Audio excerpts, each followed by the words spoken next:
अजित पवारांनी राजीनामा द्यावा, हायकोर्टाच्या न्यायाधीशांकडून चौकशी करा, खडसेंनी प्रतिक्रिया दिली आहे। एकनाथ खडसेंनी चौकशीची मागणी देखील केलेली आहे। चौकशी होईपर्यंत अजितदादांनी राजीनामा द्यावा असं खडसेंनी म्हटलेलं आहे। काय सांगणार खडसे साहेब, कशा पद्धतीने हे प्रकरण आपण बघतात आहे? सातत्यानं जी पुण्याची प्रॉपर्टी आहे ती अक्षरशः कवडीमोल भावात विकली गेलेली आहे। काय पहिली प्रतिक्रिया आपली?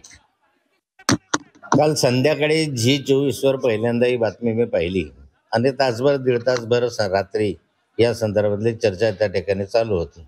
प्रत्यक्षात काल चर्चा करत असताना फारसं त्याच्यामध्ये आज ज्या झालेल्या काय म्हणतात की आज ज्या झालेल्या गोष्टी आहेत त्या त्याच्यामध्ये दिसत नव्हत्या, तरी या संदर्भामध्ये आज हे प्रकरण गंभीर आहे। या प्रकरणामध्ये उपमुख्यमंत्र्यांचा मुलगा सामील आहे। त्यांची बनावट कंपनी दिसते आहे, ज्या ठिकाणी बोगस कागदपत्र तयार करून स्टॅम्प ड्युटी माफ केलेली दिसते आहे। ही जमीन महार वतीन जमीन आहे।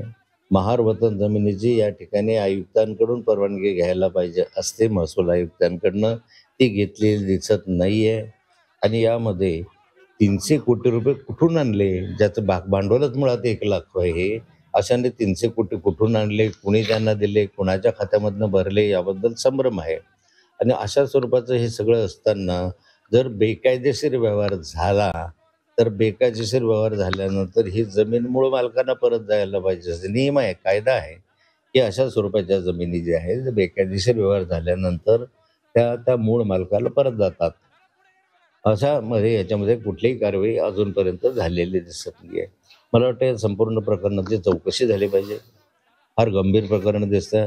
1000 कोटी रुपयाची जमीन असू शकते, बाजारभावाप्रमाणे काय किंमत आहे काय माहीत आता आजची किंमत, तर यामधून स्टॅम्प ड्युटी माफ करणं, 24 तासाच्या आत माफ करणं, कुणाचा तरी राजकीय वरदहस्त असल्याशिवाय इतक्या वेगामध्ये या गोष्टी होणं शक्य नाही। चौकशी होईल, चौकशीमध्ये कदाचित दोषी असे सांगितलं जाईल, परंतु जसे 70,000 कोटीच्या घोटाळ्यामध्ये अजितदादा मुक्त झाले तसे याच्यामध्ये मुक्त होतील।